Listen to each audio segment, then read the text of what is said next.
à tous et bienvenue sur Edukenco et aujourd'hui nous allons parler de la marche en laisse et surtout je vais vous présenter deux outils qui pourront vous aider si vous avez des soucis de marche en laisse avec votre chien. La première chose à savoir pour apprendre à son chien à marcher en laisse, eh bien avant d'avoir une marche au pied, il faut déjà commencer à apprendre à son chien à marcher en laisse, à tolérer la laisse, à accepter le collier. Et seulement ensuite, si vous avez toujours des difficultés, on pourra mettre en place des outils pour aider le chien à mieux comprendre ce que vous lui demandez. Il faut bien comprendre que la marche en laisse, c'est quelque chose qui prend du temps, surtout qu'on a tendance à ne pas marcher assez vite par rapport à nos chiens. Il faut savoir que nos chiens marchent plus vite que nous, donc un des principaux défauts que l'on a lors de la marche en laisse, c'est qu'en fait on ne va pas assez vite. Et il faut également savoir que nous sommes en grande partie responsables du fait que nos chiens, ils tirent en laisse. Je vous donne un exemple tout bête, c'est-à-dire que si votre chien veut aller renifler quelque chose et que vous le laissez tirer sur la laisse pour aller renifler ce quelque chose, en fait, inconsciemment, vous apprenez à votre chien, tirer, j'obtiens ce que je veux. Donc si votre chien il obtient ce qu'il veut quand il tire, forcément il va continuer à tirer en laisse. Donc la première étape pour apprendre la marche au pied et la marche en laisse de son chien, c'est de commencer par le début, donc par la marche en laisse et l'apprentissage de la laisse longue sans tirer en fait. Voilà. Donc pour ça en fait je vais vous renvoyer sur la vidéo de Kiba en fait où j'ai fait un exercice de marche en laisse avec Kiba avec une longe de 6 mètres puisque plus on va mettre de la distance avec le chien, plus il va devoir faire des allers-retours et plus en fait ça va être long pour lui et une laisse courte par exemple ce n'aura pas le même impact et pour moi on n'apprend pas à marcher en laisse avec une laisse de 2 mètres, ça marche pas. Il faut vraiment soit une laisse à 3 points ou laisse de dressage assez longue ou alors vraiment une longe d'au moins 5 mètres, c'est l'idéal pour apprendre déjà à votre chien ou à votre chiot à marcher en laisse. Bien, on va partir du principe que maintenant votre chien il sait marcher en laisse, même s'il ne marche pas au pied, mais voilà, il reste à côté de vous, il ne tire plus, lorsqu'il y a une tension il s'arrête, il revient, voilà. Donc à partir du moment où vous avez passé cette étape, vous allez pouvoir passer à ce qu'on appelle la marche stricte. Donc là on va demander à votre chien non plus d'être dans notre périmètre sans tirer, mais on va lui demander d'être à une place précise à côté de nous et de marcher en fait à notre rythme. Donc, je vous ai préparé une petite vidéo avec 2-3 exercices où je vous montre comment moi je fais avec mes chiens. Mais idéalement, il faut commencer par étapes et le faire petit à petit et un petit peu tous les jours.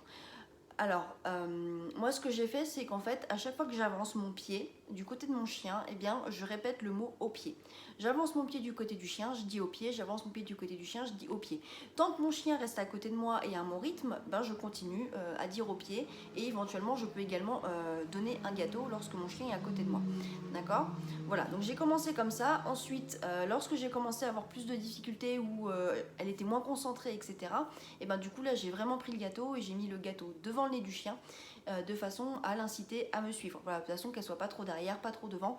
Et j'ai continué du coup à répéter à chaque pas au pied, au pied, au pied, jusqu'à ce que mon chien en fait il comprenne que l'ordre au pied ça veut dire quand tu es à cette position à côté de moi, ce mot veut dire au pied. Donc quand je te demande d'être au pied, c'est cette position que je te demande. Voilà, tout simplement. Pour la marche au pied strict, je vous invite fortement à utiliser un mur ou un grillage et à mettre votre chien le long de ce grillage de façon à vous aider et que votre chien en fait n'ait pas cette tendance aussi à faire des zigzags devant vous. Faites des grands pas avec vos jambes de façon à bloquer votre chien qui ne vienne pas justement vous couper la route. Voilà, de façon vraiment à ce que votre chien comprenne qu'il doit bien rester à sa place et le mur ou le portail de l'autre côté en fait ça va canaliser votre chien et vous ça va vous permettre de vous concentrer et en fait de faire correctement vos étapes de marche au pied. Voilà. N'hésitez pas à accélérer, à marcher vite, à faire des ralentissements, à faire des demi-tours. Voilà. Il faut aussi que la marche au pied soit intéressante pour votre chien parce que si c'est juste de la ligne droite pendant 10 minutes, votre chien en fait il va s'ennuyer et il va avoir envie de faire autre chose, renifler par terre, etc. Et toute autre chose autour de lui sera du coup beaucoup plus intéressante. Il faut aussi que voilà, la marche au pied doit être un jeu, doit être une partie de plaisir avec votre chien et je sais que c'est vraiment très difficile à obtenir et je vous rassure, Avec Moon, ça m'a pris quasiment 8 mois, hein, alors que j'ai commencé la marche au pied depuis qu'elle est arrivée, depuis qu'elle a 3 mois. Mais voilà, j'ai des moments où ça va, des moments où ça va pas. Voilà, donc c'est vraiment un travail qui est permanent. Kiba, ça m'a pris 2 mois. Voilà, Kiba, ça a été beaucoup plus rapide. La marche au pied, je l'ai acquise en 2 mois.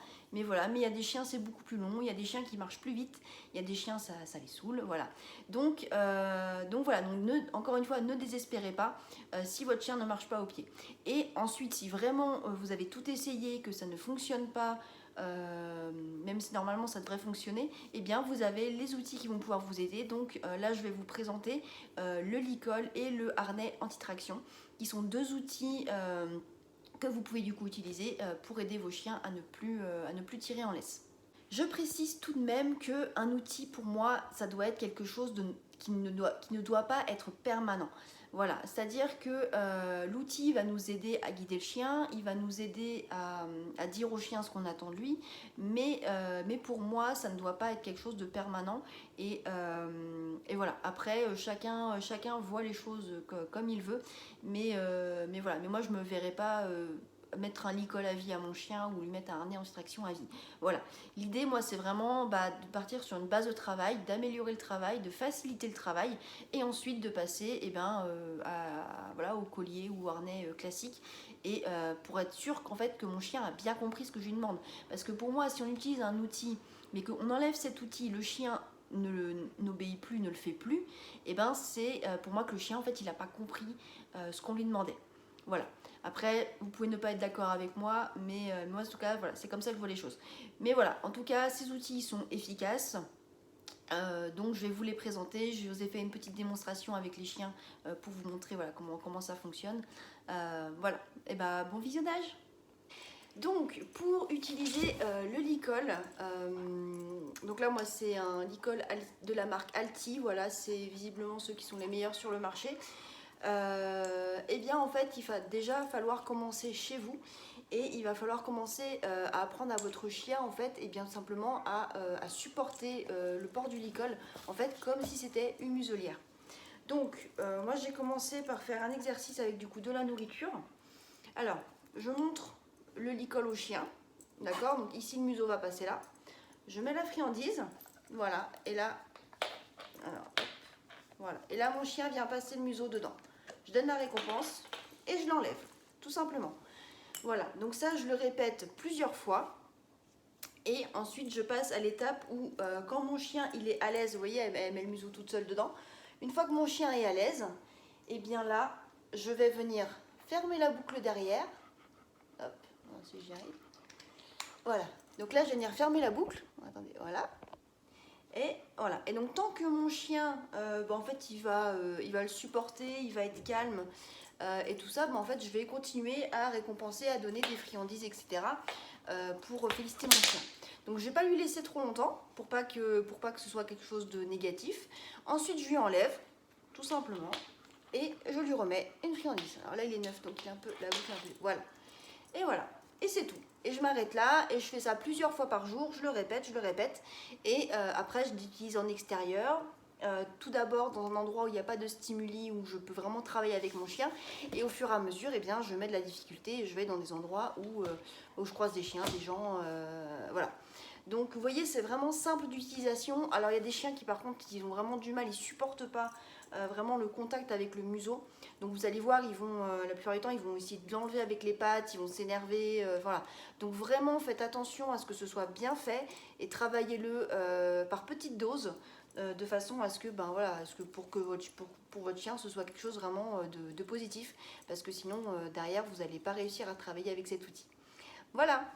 Un autre outil qui va vous être utile si vous avez des difficultés à faire marcher votre chien en laisse, eh bien ça va être ce qu'on appelle le harnais anti-traction. Voilà, donc Kiba fait l'essai. C'est un harnais en fait qui s'accroche par l'avant et en fait il vient tirer sur les côtés ici. Ça passe sous les pattes et en fait ça vient bloquer les pattes du chien. Ce qui fait que le chien en fait s'il tire, en fait il a les pattes qui se rejoignent donc il ne peut plus bouger et donc du coup ça fait que votre chien il ne tire plus en laisse. Voilà. Moi je suis pas fan du tout, voilà, j'aime pas ça du tout. Après, ça c'est que mon point de vue. Mais voilà, après je comprends que voilà, quand on a des chiens très très lourds, bon bah voilà, vous avez un Saint-Bernard, c'est sûr que il vaut mieux pouvoir marcher avec, hein, c'est mieux, voilà. Après, voilà, moi c'est vrai que voilà, j'en ai un pour la démonstration, mais je m'en suis jamais servi. Et puis voilà, puis moi j'aime pas cette idée en fait là de venir bloquer les pattes du chien. Et alors surtout, moi je conseille pas si vous avez un chiot, parce que c'est comme les types de harnais là, qui passent devant. En fait, comme vous bloquez les épaules, et ben après vous pouvez créer des problèmes au niveau articulaire, au niveau des épaules de votre chien. Donc ça, c'est vraiment si vous avez un chien adulte, fin de croissance, qui a fini de grandir, et puis voilà, que vous risquez pas d'abîmer les articulations. Et voilà. Après, vous avez des harnais en H ou en Y, pareil, qui ont la boucle devant. Mais du coup, vous n'avez pas ce côté où ça vient serrer les pattes. Donc en fait, vous avez juste le chien. En fait, c'est juste que il y a tout le corps du chien qui bouge quelque part. Voilà. Et puis il n'y a pas de pression du coup à l'avant comme celui-ci là. Voilà. Mais voilà. Après, c'est vous qui choisirez votre outil. C'est vraiment aussi en fonction. Et ben voilà de ce que vous préférez. Et puis de là en fait vous êtes le plus à l'aise tout simplement.